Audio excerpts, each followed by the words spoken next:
Coming up on this episode of Up for Debate, we're talking kitchen gadgets. That's right, all the weird things that take up space on your countertops, from coffee makers to toaster ovens, from cotton candy machines to cake pop makers. I have no idea where we're going with this, but it's going to be fun, so you got to stick around because it's Up for Debate, and it's starting right now.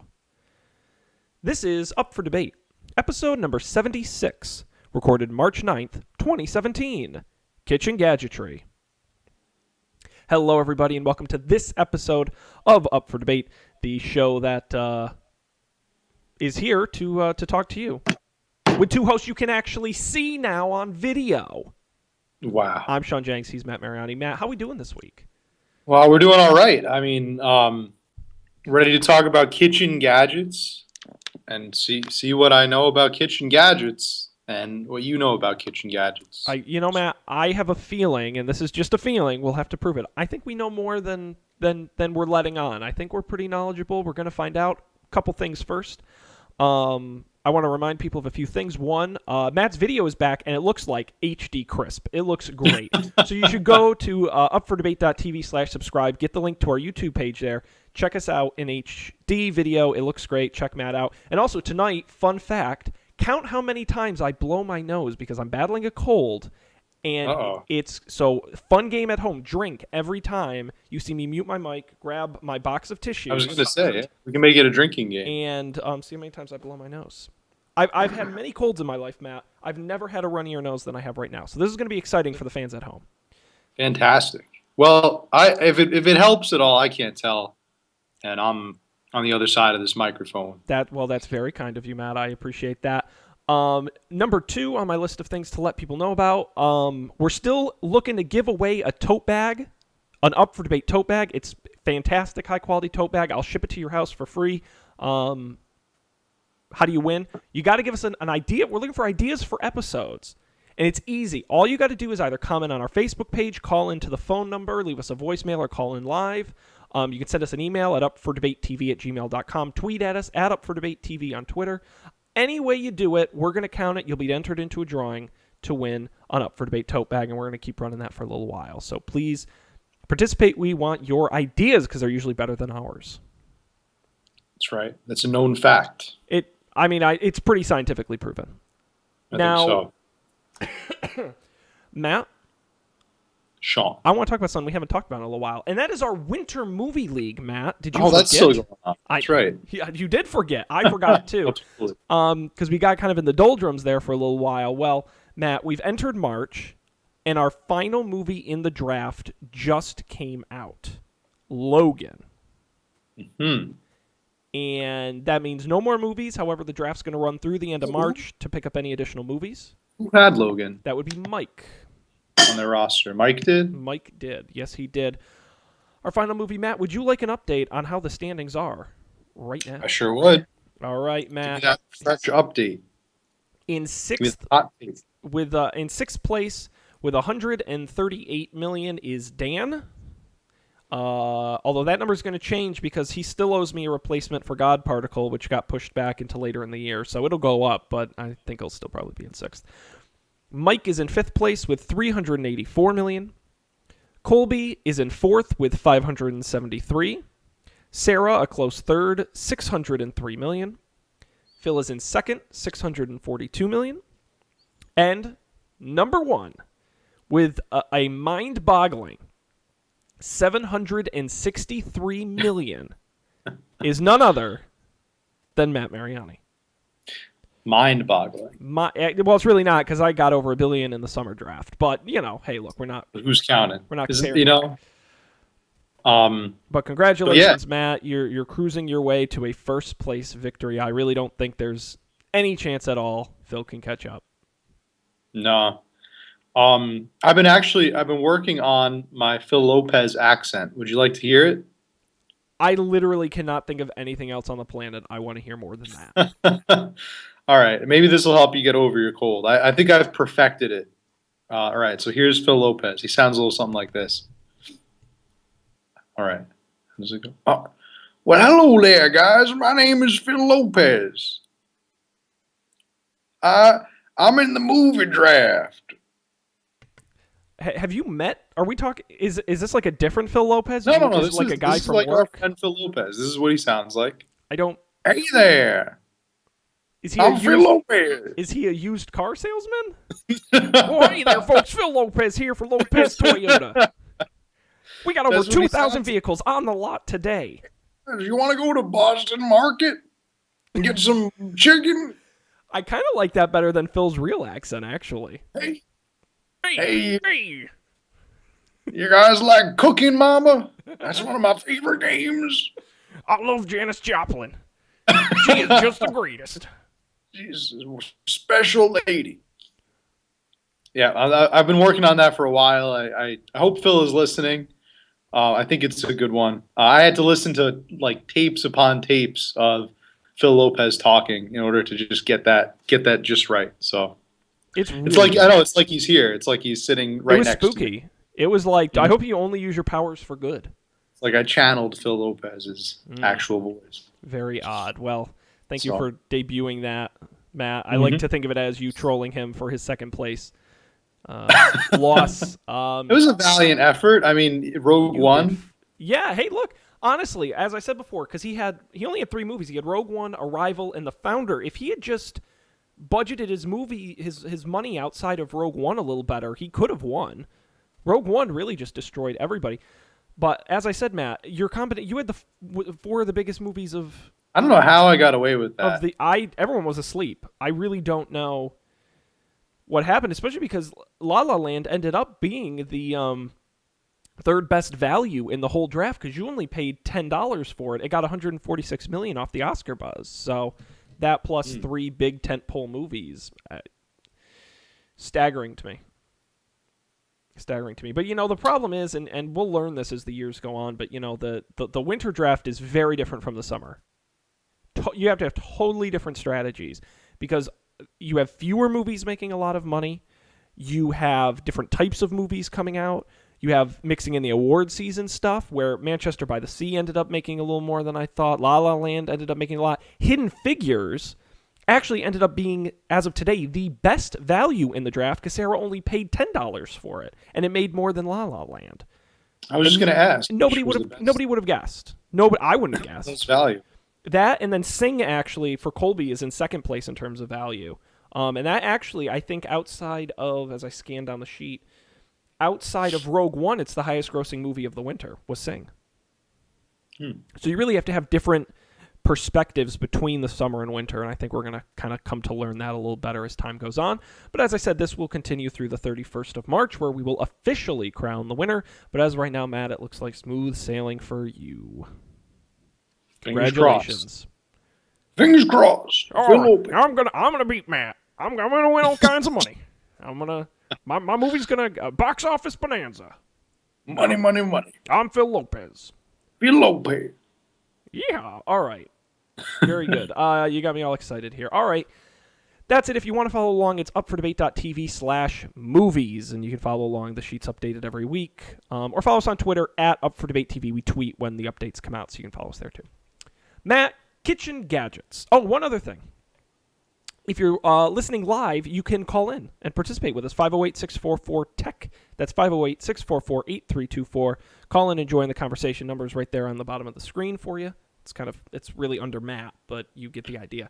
Call in and participate with us live. If we're not live, if you're watching the recorded or listening to the recorded version, you can call and leave us a voicemail, and we may play it on the show. Now, Matt, kitchen appliances, kitchen gadgets. Kitchen nightmares. Or kitchen dreams. Who knows? Where do you want to start on this one? What is sitting right now on your kitchen counter or in your kitchen drawers that's got you all excited? Oh man! All right. Probably my favorite appliance of all time. We can start here. It's okay. Right before I moved to my new apartment, I was gifted with an electric wok. It's a wok. Say what? So now wok, like WOK, that traditional Chinese cooking, Asian style cooking pan, like that, but it's one that you plug into the wall and has like an electrical cord that comes out of it. You plug it into a wall, and it heats up. You put food on it. You start it around. It is probably my favorite appliance right now. I use it. I get a lot of mileage out of it. I use it probably uh, at least 3, maybe 4 nights a week lately. I've been using it a lot more. It's so great. I used it tonight actually. I made salmon and rice in it. Can't be beat. Now, but what is? Why wouldn't you just get a regular wok? Now, the advantage to the well, first of all, I like the wok itself because of its easy ability to clean. A lot of your traditional woks, I guess they do make Teflon, They but do. a lot of them tend to be, I guess, just harder material to clean. Well, the reason that you would get the electric one is that way. I think that because of the convection, I think it heats up a lot faster than if it's on the stove. At least that's what I found. I mean, I've never used a traditional wok before, but you know, like watching people cook on TV with the like an open flame or a stove top, seems like it takes a lot longer for it to heat up completely. Whereas the electric wok has a temperature setting. Mm-hmm. You can set it to, you can preset it to 250, 350, 400, or 450, I think, and I think it might even go up to 500 preset. And it heats up in a matter of seconds. Whereas I think a traditional wok takes a lot longer, probably a couple minutes. Well, yeah, and that'll depend on if you have a gas or an electric stovetop. But True. the big problem I have, so I don't have a wok, but I have a large size skillet pan that's basically a wok. I mean, it's not quite as big, but it's similar concept. And the problem I have is, I'm patient enough. It's not about the speed to heat but I can't get. The problem is, especially with an electric stovetop, gas it's better, but with an electric stovetop, you can get it hot, but you can't like cool it back down. Like if you want to heat it up to cook something Yeah. and then cool it back down, you don't have as finite of control because the electric coil underneath it really retains the heat and it does not cool down fast enough. So I would be curious from your experience if with the electric, although I don't know how much temperature variation you do in cooking in it, or if you just turn it on and tend to leave it at the same heat, because that would interest me if you had the flexibility to Yeah. I'll give you a good example. I was making tilapia in it the other day, and I had some tilapia that I decided to make another batch to bring to lunch with me the next day at work. So I had the original portion, like the leftovers from the original portion, and I threw some fresh tilapia on that. Now I didn't want it to cook at full temperature because I didn't want the old tilapia to burn, and I was feeling particularly lazy, so I didn't take the old tilapia off of it. So I just kind of readjusted the temperature setting a little bit lower. Um, it also comes in handy if you're making, I would say, if you're frying an egg. You can fry an egg like right, first thing you do, you can fry that egg, you can get it off, and then you can adjust the temperature maybe a little bit lower because the egg you want to fry relatively quickly and take it off. Maybe you let the meat simmer. So there's actually a simmer setting Mhm. on the electric wok that's pretty cool. Mhm. Um, that's also convenient for reheating food or heating up heating up sauce or something like that. Yeah, the Yeah. best part for me is just in my similar is the volume. Just having the volume, the space, because before I got my big pan, it was actually a nice Christmas gift from my mother. So if she's watching on Facebook, thank you. I use it all the time. And the problem is, I like to make a lot of like mixed pasta dishes, and at the end, you want to mix it all together in a large.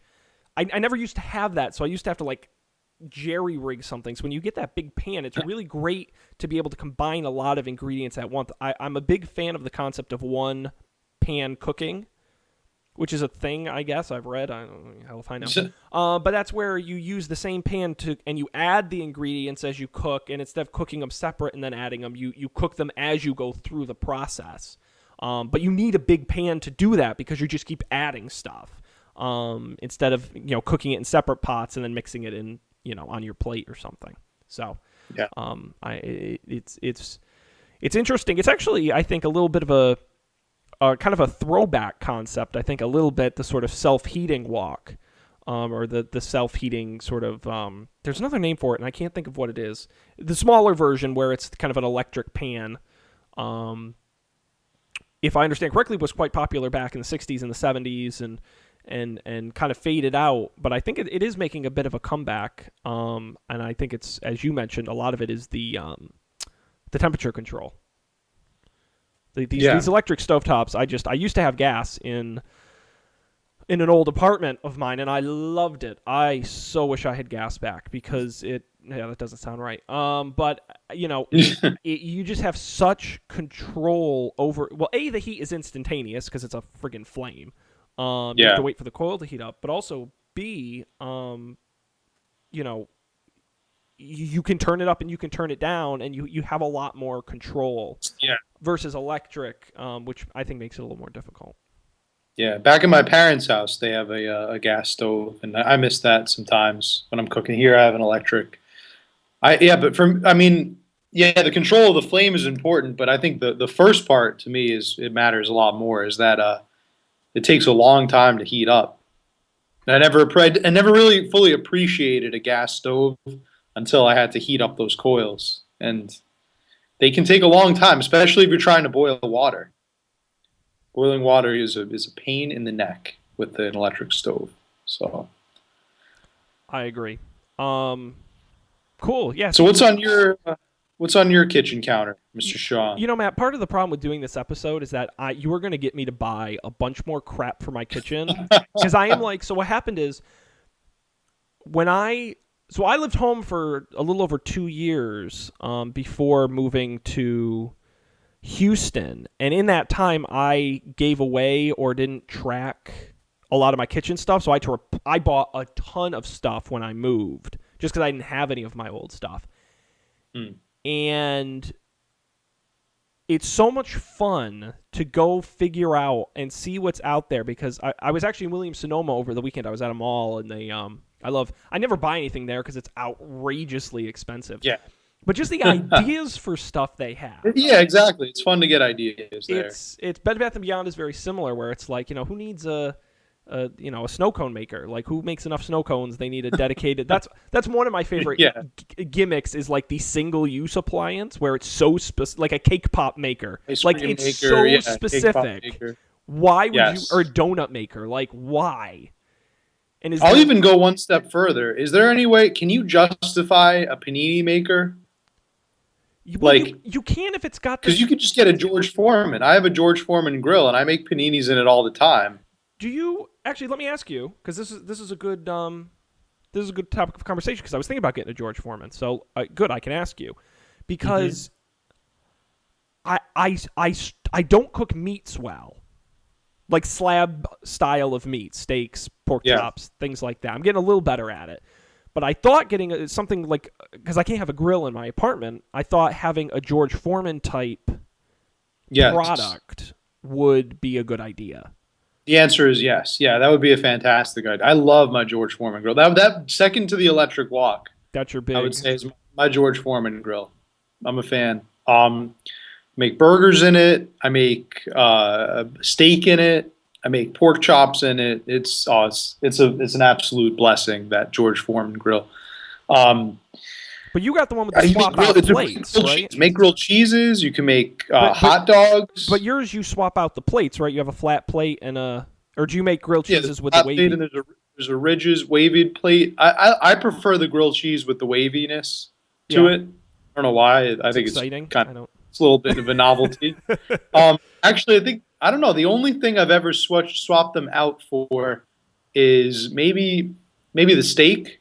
The steak cooks a little better on a flat surface. Kind of like a flat iron. I'm doing it in my wok style pan, which is flat on the bottom. And I cook them in there, and they do okay. But the problem is you're flipping it. You're not getting the dual sided heat you get with the George Foreman. Yeah. That's the thing. Yeah, that's really the advantage to that George Foreman is the the double sided. Now, sometimes do I feel like if I'm making it in the George Foreman, it's difficult to tell because you can't directly see it. Hmm. You know how ready it is, and then before you know it, you burned your steak. But also, a little bit of another disclaimer is like a lot of the juices kind of run out of it. Yeah. Um, but as long as you don't, as long as you're smart about it, and you constantly are monitoring. Also, you can catch the juices in that pan and just pour them right back on. Hmm. Um, but if you're carefully monitoring it, there's no way you shouldn't burn your steak or anything like that. Um, but see, yeah, that's why I can't understand why people would get a panini maker or panini press because Well, George Foreman to me is a multi-purpose tool. You like multi-purpose tools, and yeah. you know, I'm not a big fan of the specific appliance concept, like a waffle maker or something like that. It's like there's no way I can yeah. get my money's worth out of. For Christmas one year, I got a deep fryer.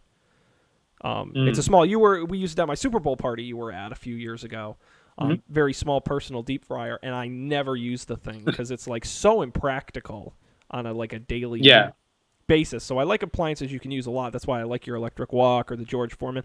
I think for me, I'm gonna see this is gonna be really lame because we keep saying appliances, which to me are like things you plug in, or but the things I love most that I use in my kitchen are the tools more so than the appliances. It's kind of why I want to call the episode Gadgetry because I think it's a broader category.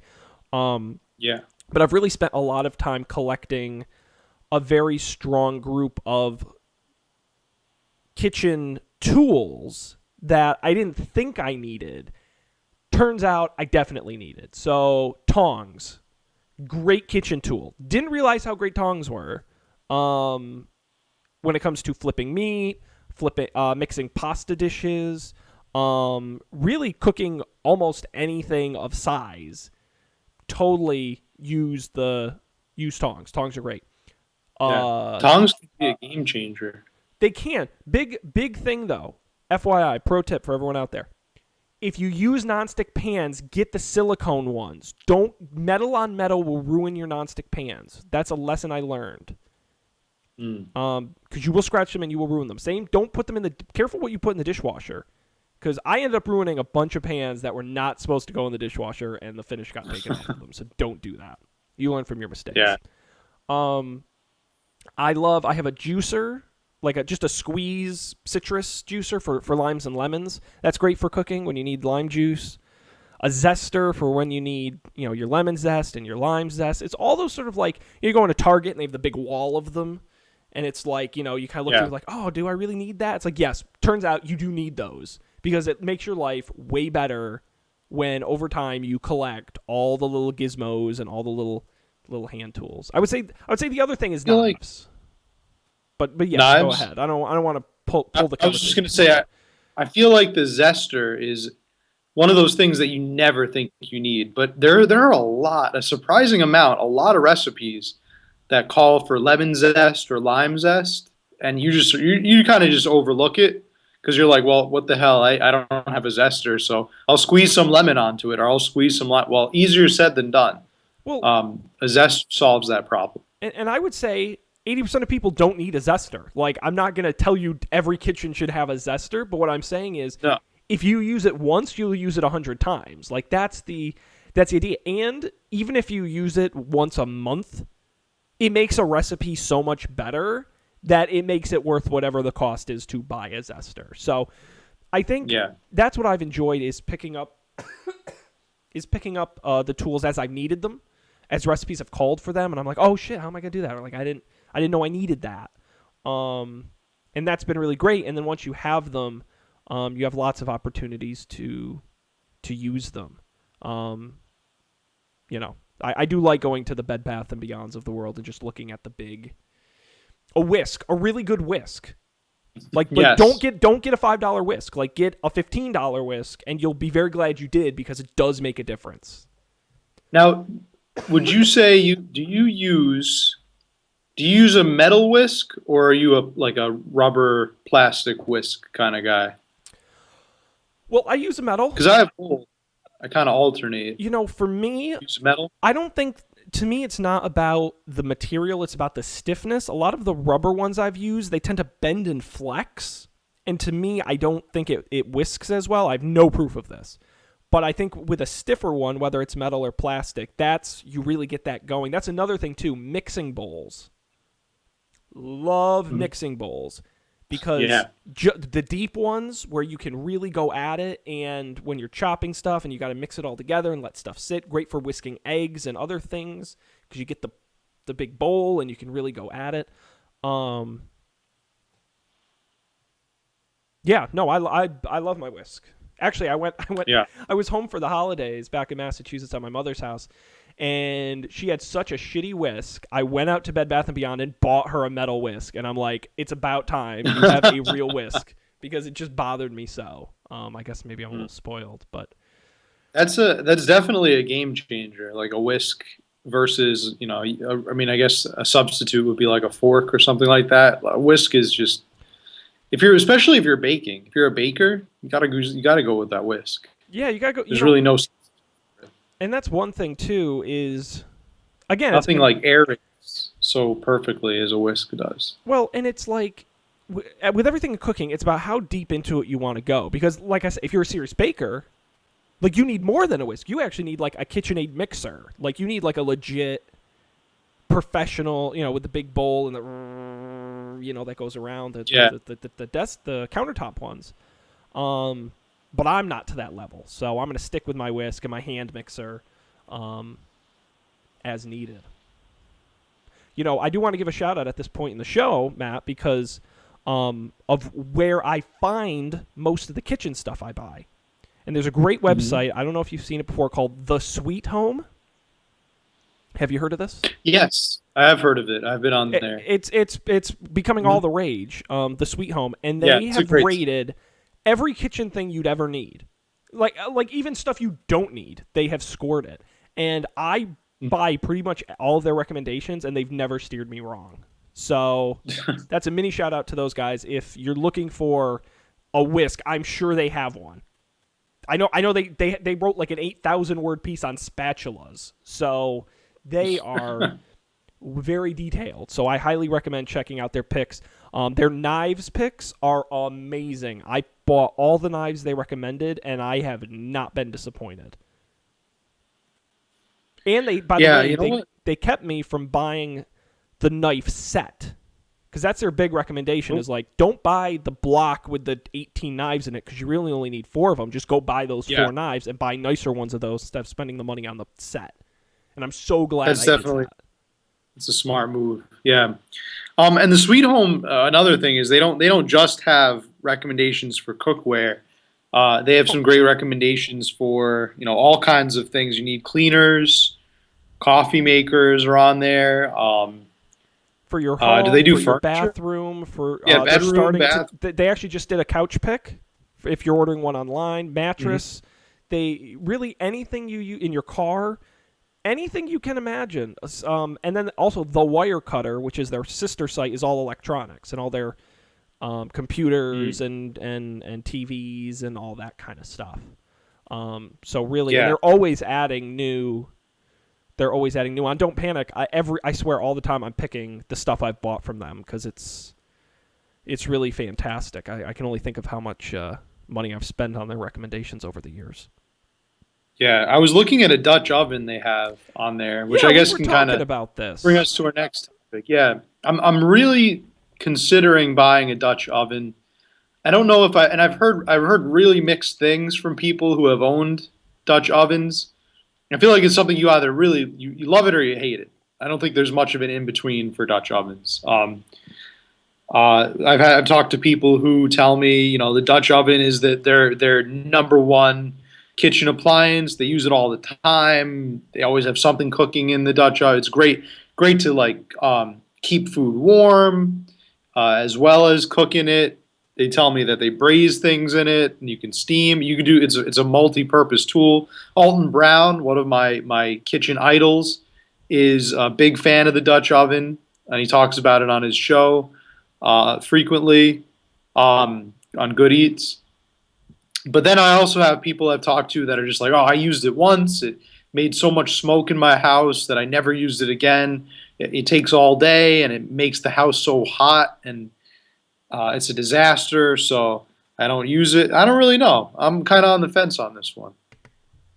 Yeah, and it's really funny you say that, Matt, because I've been trying to cook new recipes a lot, and I've noticed a lot that call for a Dutch oven, more so than I ever have. So I don't know if either I'm just looking at certain things or it's becoming more popular than it used to be.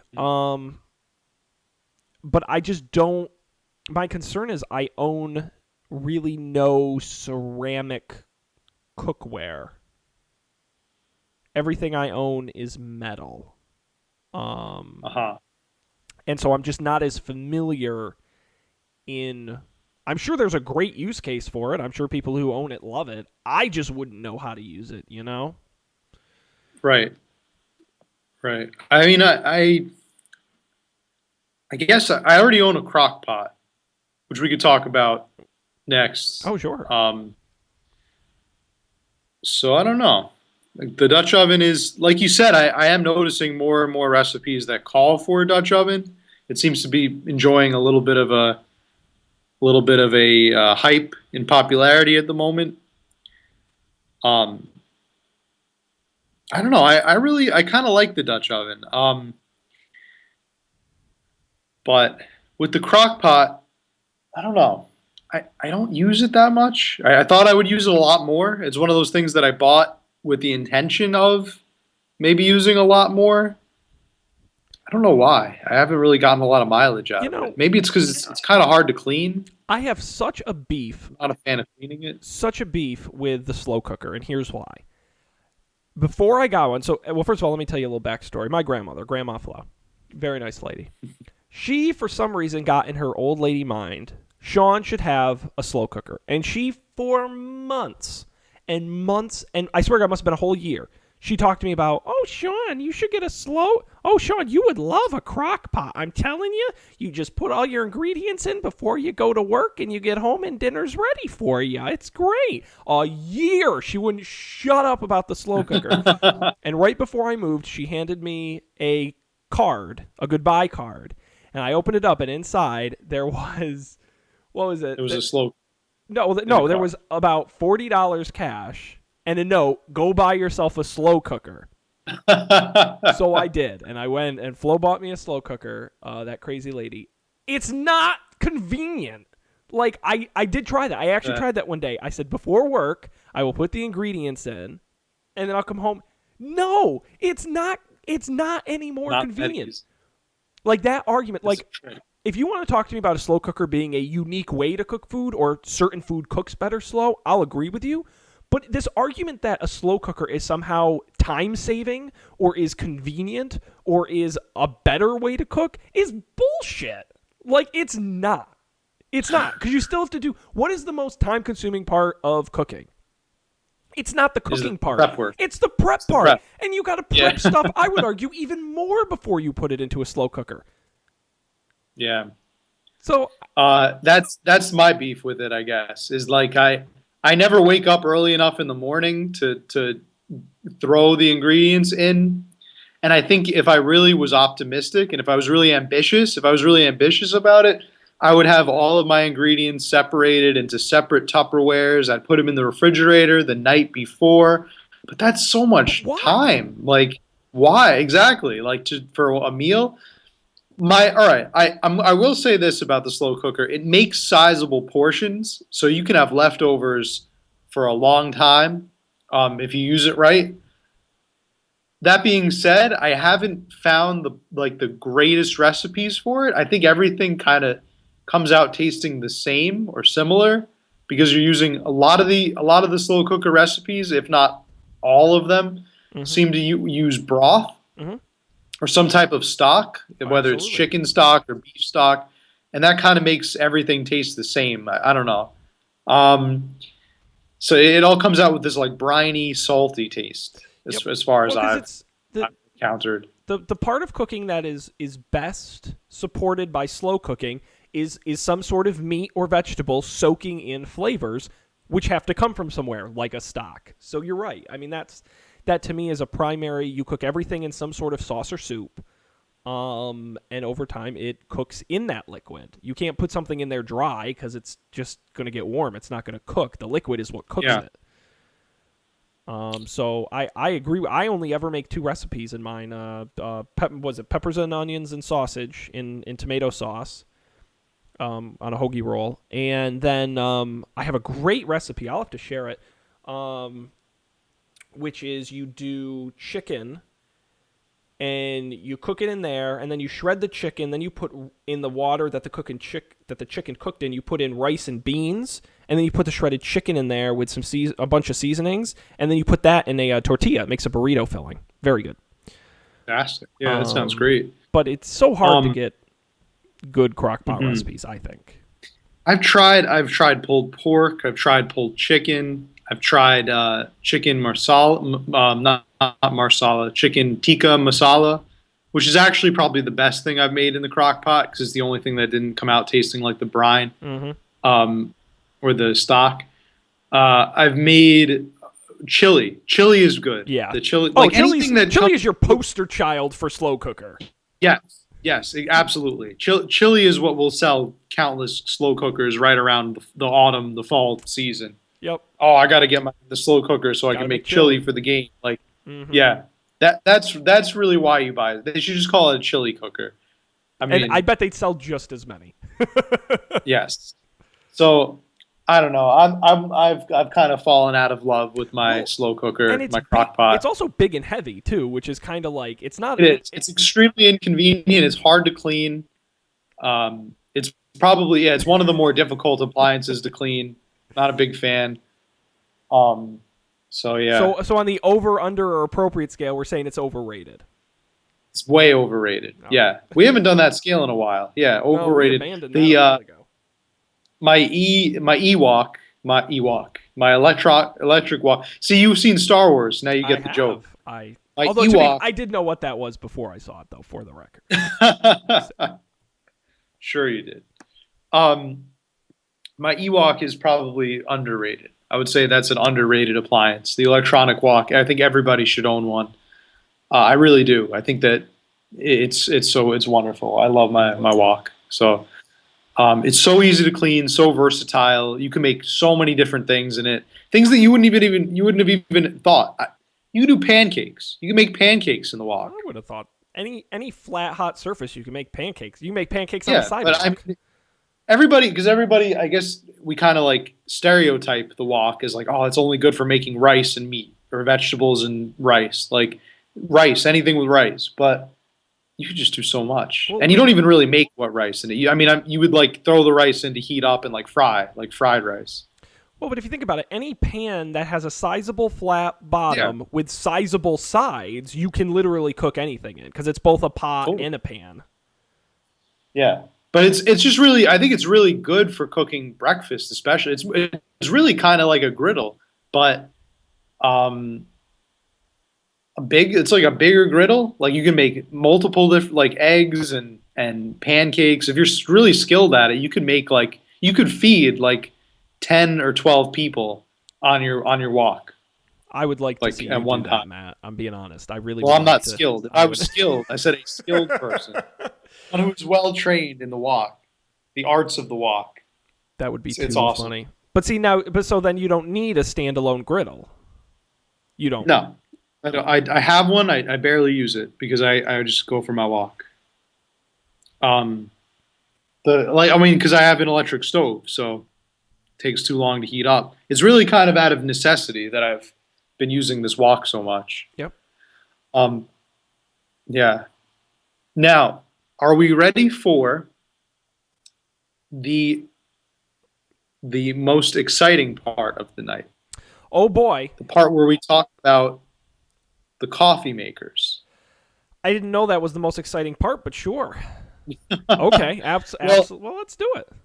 I think that the idea for this episode came out of a debate that Dan was having with us on a game nights adventure. Yes, well, you were looking for he's a coffee connoisseur. He is. And he's like on the cutting edge of coffee technology, which is just basically pour over coffee, but actually it doesn't get any simpler than what he recommends. But you are you were looking for some new options. Well, yeah, I was considering going out and purchasing a French press because I do love my coffee. I want to get into brewing coffee, and I'm kind of sick of my Keurig. Um, I mean, it's reliable, but I feel like it really doesn't make a strong cup of coffee at all. The Keurig is not strong. I learned that just from using a simple Mister Coffee and finding that if you brew the right proportions, that coffee is a lot better tasting and stronger than Well, anything it you can get out of the makes Keurig. it makes perfect sense when you think about it logically, right? You get the same amount of coffee in a pod, yet you can make it in Yeah, everywhere from 4 ounces to 16 ounces. Like that doesn't make any sense. right. And you're just adding more water, Yeah. and that waters down your coffee. Hmm. So yeah. Um, but I guess my eyes have been open to the world of good coffee and good coffee brewing. So I was thinking about going out and getting a French press, and Dan highly recommended that I don't do that. He thought I should go out and buy a Chemex coffee Yes, maker. absolutely. He strongly recommended the ability to clean it as a major selling point. He said that the Chemex coffee maker can be cleaned um, more efficiently and quicker than one can clean a French press, and therefore I would use it more often because I would find myself having to spend less time cleaning it, which is I think a very good selling point. I like that in most of my appliances. It's one of the major beefs I have with the slow cooker is that it's difficult to clean. It's kind of a hassle to clean. I've been reading up about this Chemex, and I'm hoping that Dan is listening now, so maybe he can phone in and weigh his own opinion. I'm hoping. If not, I can just work on a Dan impression, kind of like my Phil impression, That I would like and to maybe I hear. can channel him that way. Um, but yeah, I mean, I'm liking the concept of the Chemex. It's very unusual and it's a lot older than I thought. It's from the 1950s. I had never even heard of it. I thought this was like a new thing. It's very hipsterish, like what was old is now new again kind of thing. Hmm. Um, I just don't know. I read a lot of things online, and they said that it makes a different tasting coffee, and some people like that.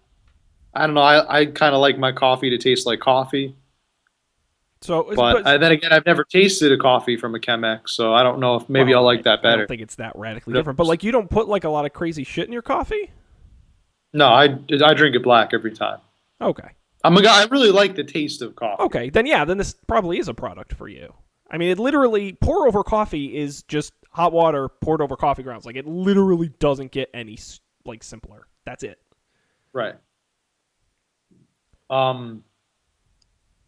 So this kind of, I guess it strips the whole coffee making process down to the bare bones. Do I have that right? Yeah, I mean, basically, if you're not familiar with pour over coffee, it's and believe me, I am not the expert Dan is, so I'm going to talk like I know what's going on.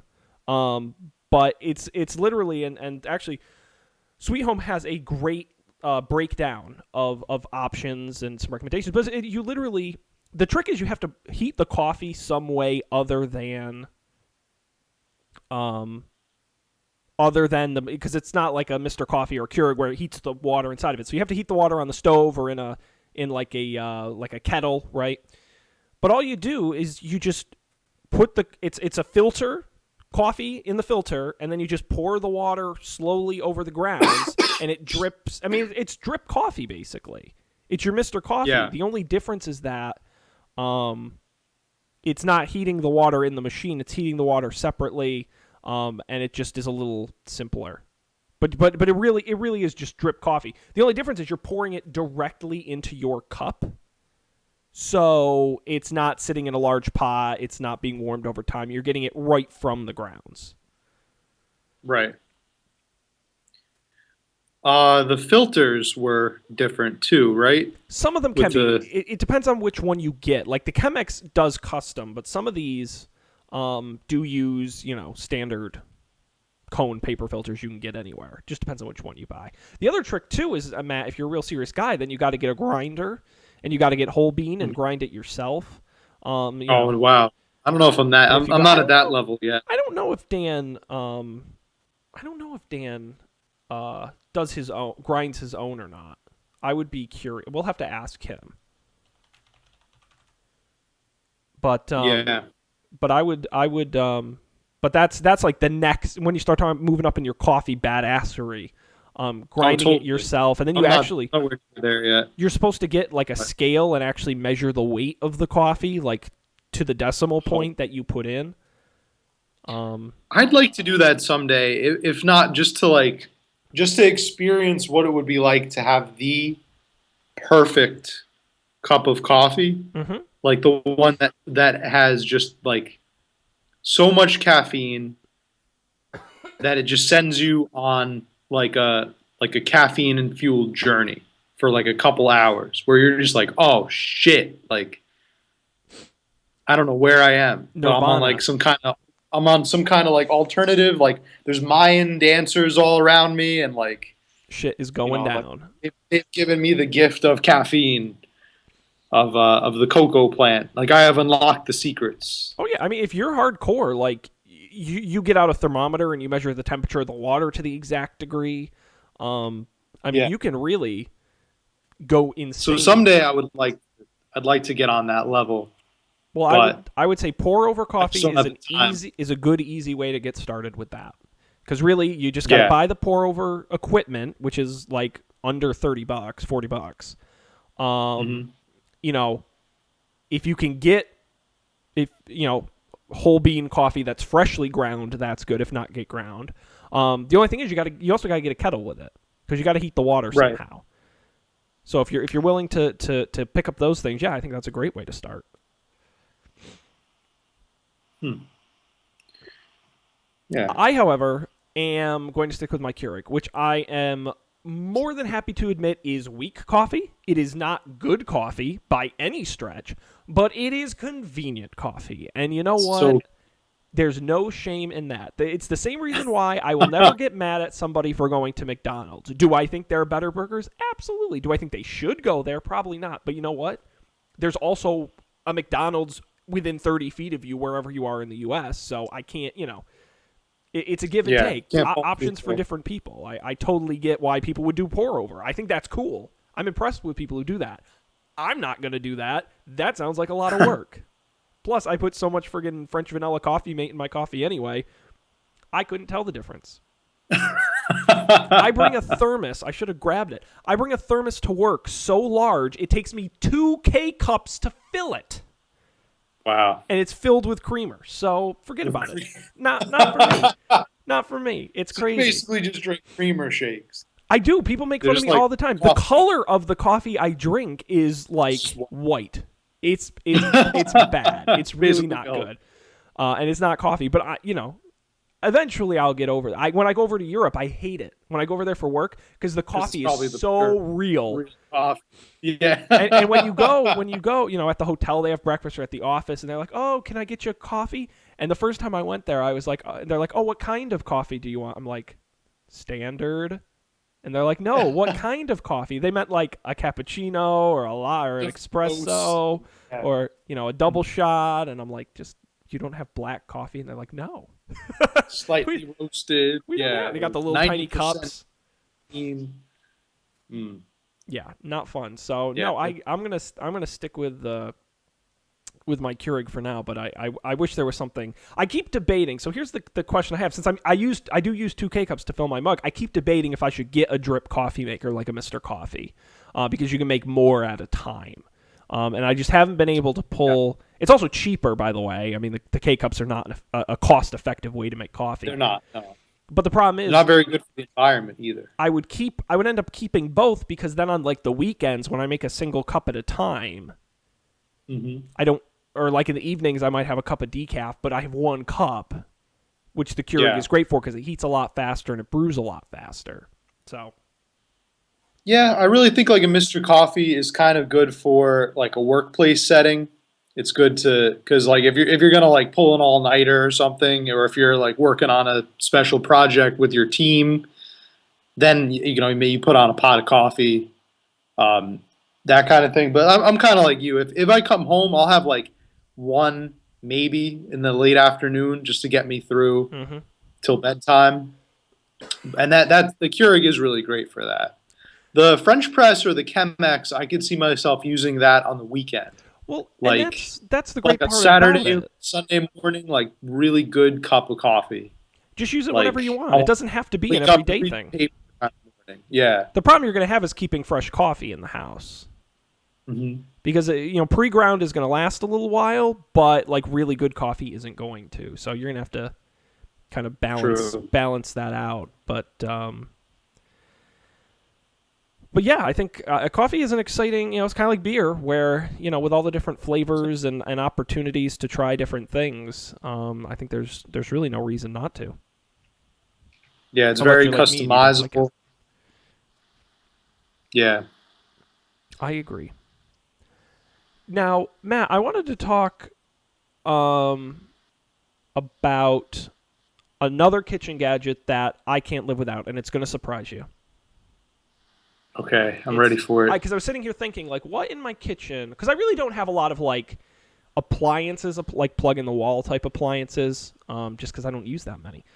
Um, I absolutely love my Amazon Echo Alexa speaker in my kitchen. Oh no, you're one of those Uh, people?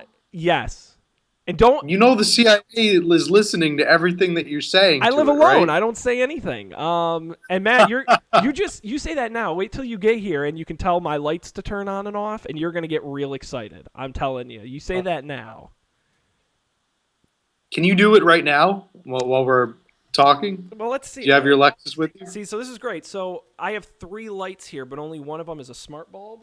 I don't know if she can hear me if I Okay. yell loud enough. Hang on. Let's. Alexa, turn off the studio. It turned off. Could you see it got darker? All right, here, I'll turn it back on. See if it gets that much lighter. Alexa, turn on the studio.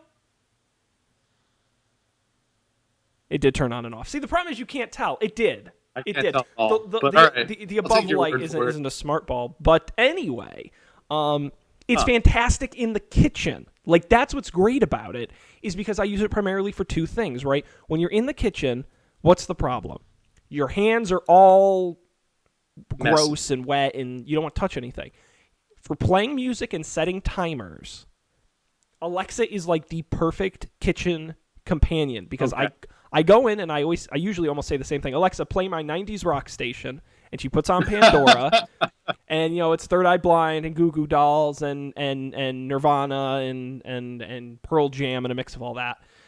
Some Smash Mouth in there.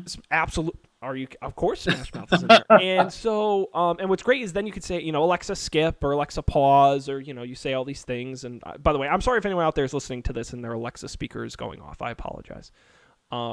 But you tell her what to do and she does it, and so you don't have to worry about it. And it's great when you say, set a timer for 10 minutes, set a timer for 15 minutes, and then you can check in on it while you're doing stuff. And then and actually I have it connected to my lights, so all the lights in my apartment flash when the timers go off.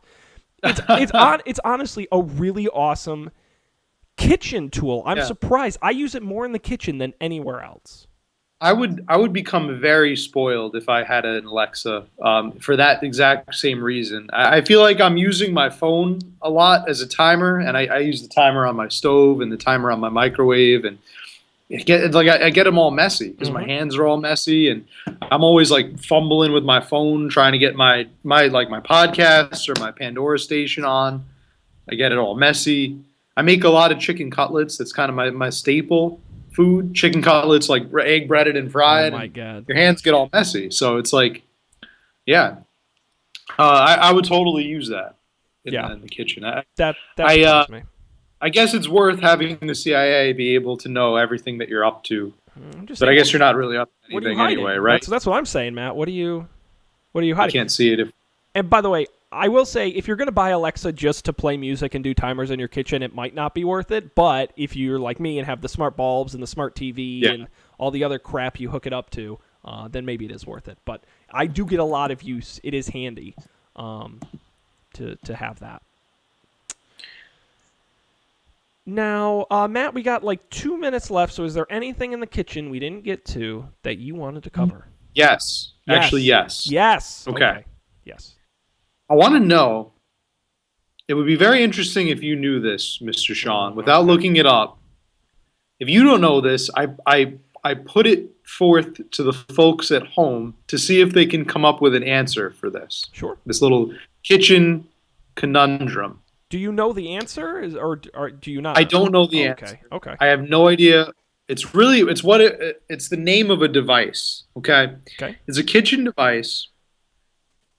So when you have a little pot of sugar, a lot of times you'll have like a teaspoon, Yeah. and you'll use the teaspoon to dollop out the sugar. Sure.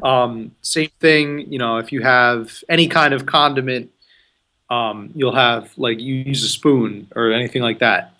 With honey, though, with honey, a lot of times you'll see this little wooden spoon.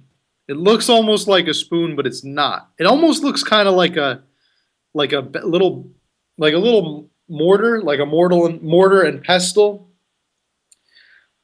It's usually made out of wood. Actually, I think it's only made out of wood. I've only seen it made out of wood, and it has like a shaft, and it has a circular top, and it has like these little ridges along the side of it. And a lot of times you'll see it. Probably you'll see it the most in Cheerios commercials. It'll be like the thing Yes. that stirs. Okay. Yeah. I'm Yeah. Yeah. saying, okay, Yeah. that thing. Do you know? Is there a name for that? I I have. don't know. I've never, and to be honest, I've never even thought about it on the Cheerios box until you pointed it out that is a thing. Because Yeah. I don't eat honey. I don't cook with honey. I don't think I've ever purchased honey. So I'm I the would be wrong guy really to ask. disappointed if it was just called like a honey spoon. I want there honey to be like a stick? cool name for it. Yeah. Even cool. I want there to be like a special name for it. The honey, I don't the know what. honeyizer. I don't know. I want there to be like some kind of But fancy what's French what's or it German. even for? I think it's. See, that's the thing is I don't understand. I guess it's maybe the honey doesn't stick to it, so it like you can like stir. I don't know why you need to stir your honey, but for those of us who are like have tea time, you might need like a little saucer of honey that you can like dollop the honey onto things. I don't know. Matt, You only really see it on the Cheerios commercials, but they were selling handcrafted ones of these at we went to this cooking class at a Sur La Table nearby, and Ooh, they were Sur La selling like Table. handmade honey things. They had a name for them. I just can't remember it. But I cheated and looked it up. Do you want to know the answer? damn it. Yeah, I guess so. Matt, what you are referring to is a honey dipper. Damn it. A honey dipper. It's just called the honey dip. A honey dipper, according to Wikipedia, Okay, yeah, that is the name. it is used to collect viscous liquid, generally honey, from a container, which it then exudes to another location. It is often made of turned wood. Besides the handle, the tool consists of equally spaced concentric grooves. One method of using the tool is to dip the grooved spiral end into the liquid, then slowly twirl the handle between the thumb and the fingers while in transport to prevent dipping. It is commonly used to drizzle honey on breads, biscuits, and other foods of that nature. It says here, the mascot of Honey Nut Cheerios has carried various incarnations of honey dippers. Yes. And even more interestingly, All right. since the 1920s, the term honey dipper has been used as a term of disparagement for workers who empty septic tanks. Oh, ew. That's weird. That's gross. Yeah. But anyway, I'm glad we got to the bottom of that mystery. I really had never seen one in person. Never thought about that. Yeah. Honey dipper, huh? Honey dipper. There you go. That'll be my next kitchen gadget. Will be a honey dipper Mystery for all the honey I eat. Man, think of the quantity of honey you would need to need to dip a honey dipper into it. Like you would need like a big bowl of it. You would need like a lot. Yeah. You would need. Seems like a lot. You would need a large amount of honey.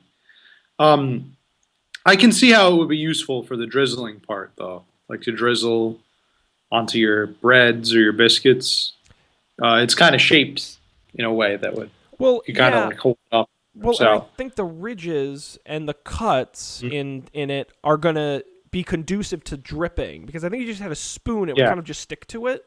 So I think the yeah, shape is probably not that I'm a physicist. Um, Matt, yeah. It's we have a ooh, comment from a live viewer. oh, all right, Isn't that exciting? very Who exciting. should call in the phone number on the screen if they want to join the conversation? And they said, "Whoa, Matt's hair." So really, really adding to the conversation. Thanks. Yeah. I don't know if that was a Uh, It's looking I very. thought they were going to come in and tell us how engaging our conversations were, How big or of a fan they how were, and insightful we are, add something. how interesting our stories are. Yeah, But no. yeah, Although your hair is looking very Lego guy today. Lego Actually, guy. your whole head is kind of very Lego guy. I'm slowly turning into a Lego guy. Yep. Oh, that's too funny. Special condition that I have. I'm gonna Lego man. for next week. I'm gonna Photoshop a Lego guy head next to yours, and we'll see if it matches up. But Matt, we're out of time for this week.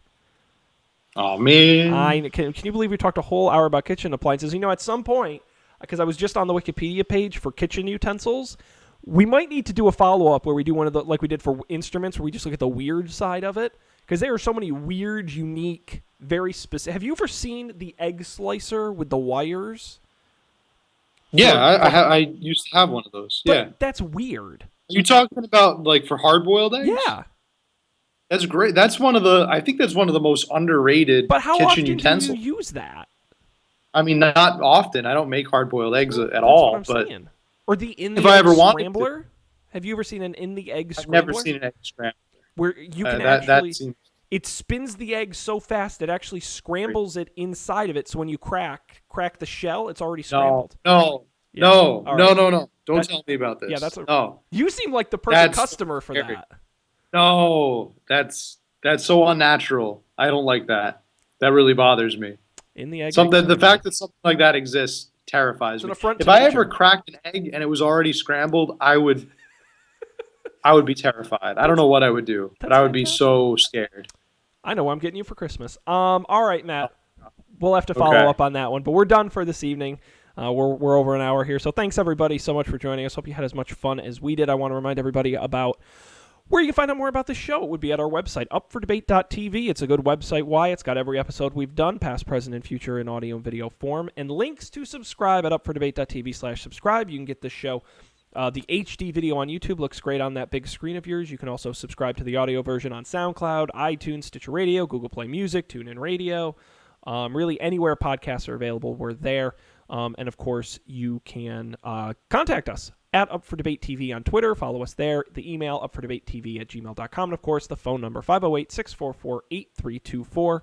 You can call and leave us a voicemail. We do this show live Thursday nights at 7:30 Eastern, 6:30 Central. Don't forget to set your clocks back this weekend. It is daylight savings time here in the U.S. So No, you're not setting them back. You want to set them forward. yeah, you really should Spring listen to ahead. me. Yeah, I don't Spring actually ahead, know. fall back, right? Isn't it? Because Yeah, it's you spring fall forward, back, fall back. set it back an hour when it's fall, and Spring you spring forward. ahead. So you're setting your clock ahead, so you're losing an hour. Yeah. And I don't know, is it this weekend? It is. It's this Sunday. Okay. But what's confusing, Matt, is because I do so much work with Europe, they actually don't change them at the same time we do. They change it 2 weeks later. So for 2 weeks, That's our times are like offset. I didn't know they changed them at all. It's interesting. Yeah, they did. Well, the problem I is thought we that was just pushed US. ours back a few years ago, but they didn't change theirs. So it's all Oh, my meetings are at weird times, and like I never. that's It's the worst time of year for me in the fall and the spring. I hate it. So. But so don't forget. confusing. Actually, do you even change it? Okay. Like, none of all my clocks now do it automatically. They all do it automatically. Yeah, So I don't have to worry about that. Actually, the alarm clock in my bedroom has been an hour ahead since the last time. you just don't. So if change I it. just leave it alone, then we're good. Yeah, It's a we're good just gonna be- strategy as long as you know that you don't show up an hour late to work. Right. Exactly. That's why I kind of just left it alone. So, yeah. So you can go on. You can look at all our past videos. You can see how my hair has evolved over the years. Absolutely, absolutely. Um, These episodes never go out of style, so you can listen anytime. Never. We're Never, hip and never. current. So, And on check behalf those out. of Matt and Sean, I am Phil Lopez. This is Phil Lopez. Thanks for watching. Losing my Phil Lopez. Thanks for watching. My name's Phil Lopez. I appreciate it. I like how he gets a little faster. My name is Phil Lopez. Very nice to meet you. Yeah. On behalf of Phil Lopez, Matt, and myself, thanks everybody for joining us. We hope you had as much fun as we did, and we'll see you next time for even more great discussion here on Up for Debate.